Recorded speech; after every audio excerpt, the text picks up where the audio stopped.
Tiga. Jadi ciri-ciri orang yang dikenal oleh Allah yaitu orang yang mengasihi Allah. Jadi kasih ya, ada mengasihi Allah. Kita akan baca sekali lagi. Saya akan baca untuk kita sekali lagi. Tetapi orang yang mengasihi Allah, ia dikenal oleh Allah. Siapa yang atau misalnya di antara kita jawab dalam hati kita, kalau misalnya saya datang kepada Tuhan bukan karena saya mengasihi dia, tapi karena saya doyan kepada berkat yang Tuhan beri. Jadi fokusnya kepada berkat, bukan kepada kasihnya kepada Tuhan.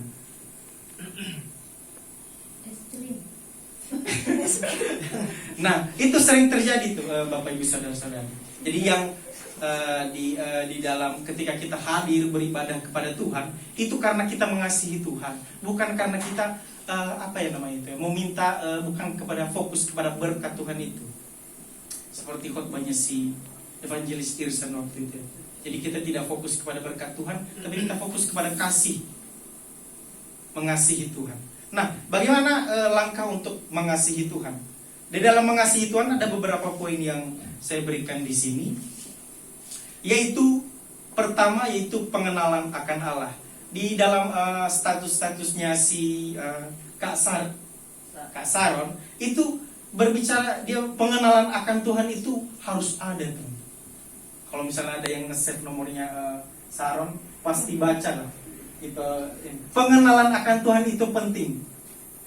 Supaya apa? Supaya kita tidak tersesat juga, teman-teman. Jadi tema tentang tentang semalam itu tentang melawan arus untuk menang. Arus itu bukan hanya tentang bagaimana masalah-masalah hidup. Arus itu juga adalah ajaran-ajaran sesat. Dan kita harus lawan itu. Kita harus lawan itu. Tuhan akan pakai kita. Jangan kita beranggapan bahwa mesti harus gereja, mesti harus hamba-hamba Tuhan yang bergerak untuk melawan pengajaran-pengajaran sesat. Kita semua orang Kristen. Lalu apa definisi pengenalan akan Allah? Kita buka di dalam Matius pasal yang ke-22 ayat 37.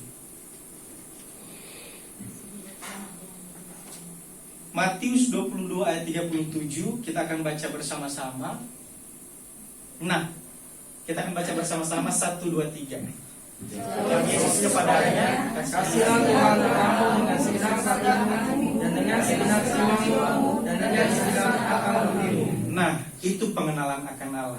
Ada 3 ya. Jadi ada segenap hati, segenap jiwa, dan segenap akal budi. Itu pengenalan akan Allah. Di dalam ayat di 1 Korintus tadi, di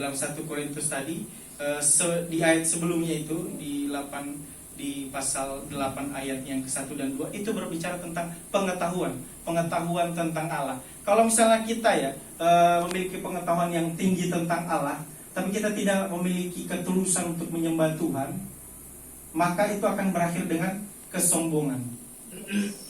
Di ayat yang kedua itu berbicara itu tentang pengetahuan akan berujung kepada kesombongan.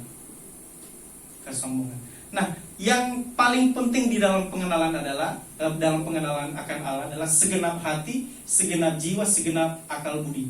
Segenap hati itu ketulusan kita dan jiwa kita yang selalu menyembah Tuhan, dan akal budi. Ini berbicara tentang pengetahuan. Jadi di dalam 3 hal ini itu tidak bisa dipisahkan. Jadi kalau misalnya kita datang ke gereja nih, kita tulus jiwa kita datang kepada Tuhan, tapi kita tidak mau, ya udahlah hamba Tuhan aja yang belajar firman Tuhan. Ya udah pendeta aja yang belajar firman Tuhan. Kita mah jemaat-jemaatnya ngapain? Enggak, teman-teman. Jadi di dalam 3 pengenalan akan Allah ini adalah pengetahuan kita tentang Allah juga harus selalu bertambah. Pengetahuan tentang Allah ya, pengenalan akan Allah ini. Ada hati, ada segenap hati, segenap jiwa, dan segenap akal budi. Ini penting, tentu sangat-sangat penting. Nah, di dalam pengenalan akan Allah, kita mengenal Allah ya. Mengenal Allah itu melalui Alkitab. Tuhan telah memberikan pengertian atau memperkenalkan dirinya ini melalui Alkitab. Jadi kita harus baca dan kita akan mengerti apa yang Tuhan akan sampaikan, siapakah dirinya. Jadi yang penting di dalam pengenalan akan Tuhan itu adalah jangan kita melampaui Jangan kita mengarang-arang di luar Alkitab Allah itu adalah Allah yang Roh Kudus itu adalah sosok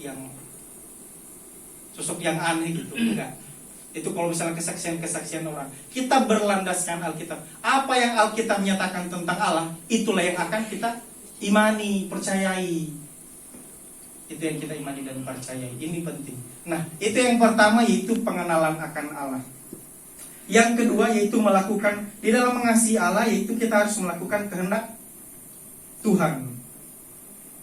Kasih itu kita harus, di dalam kasih itu ada kita melakukan sesuatu hal yang selalu diperintahkan oleh orang yang mengasihi. Misalnya nih,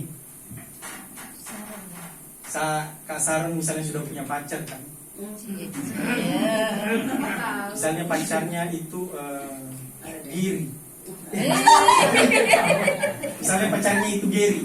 Dan misalnya pacarnya itu Giri. Karena mereka saling mencintai. Ketika misalnya misalnya rumah mereka ini jauh lah ya. Yang Kak Sarun ada di Bekasi, kemudian Giri ada di Jakarta Barat gitu. Kalau misalnya Sarun sakit, pasti Giri akan datang. Bukan kewajibannya sebagai pacar, tapi karena ia mengasihi dan mencintai si. Begitu juga di dalam keluarga, teman-teman. Di dalam keluarga juga kasih itu sangat penting. Kasih itu di dalam keluarga, misalnya kasih suami kepada istri.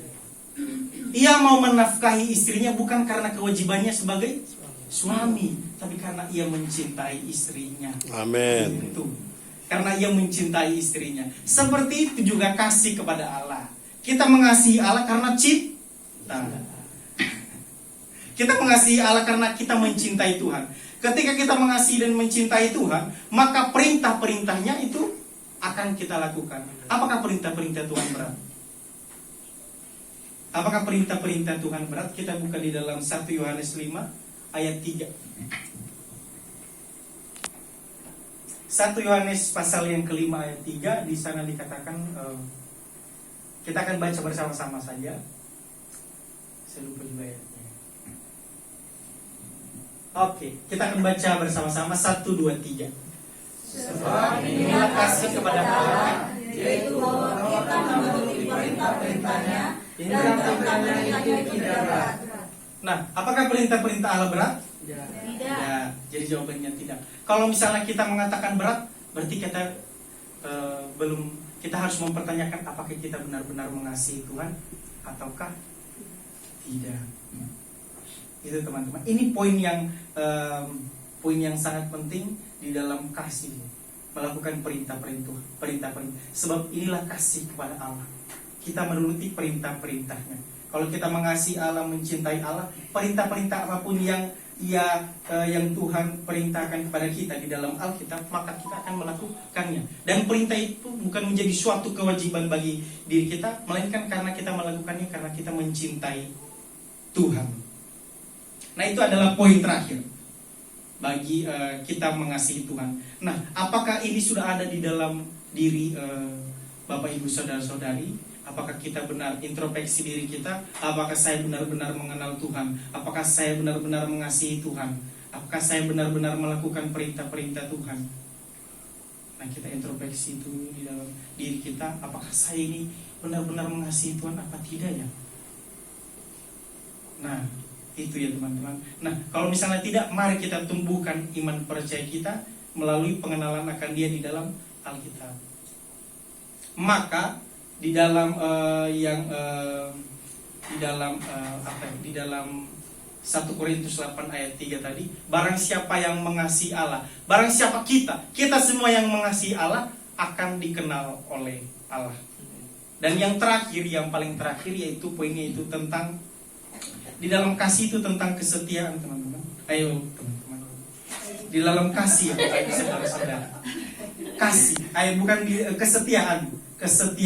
Kasih itu tidak lepas dari kesetiaan juga. Jadi kita mengasihi Tuhan, kita setia. Tuhan selalu memberkati segala pekerjaannya.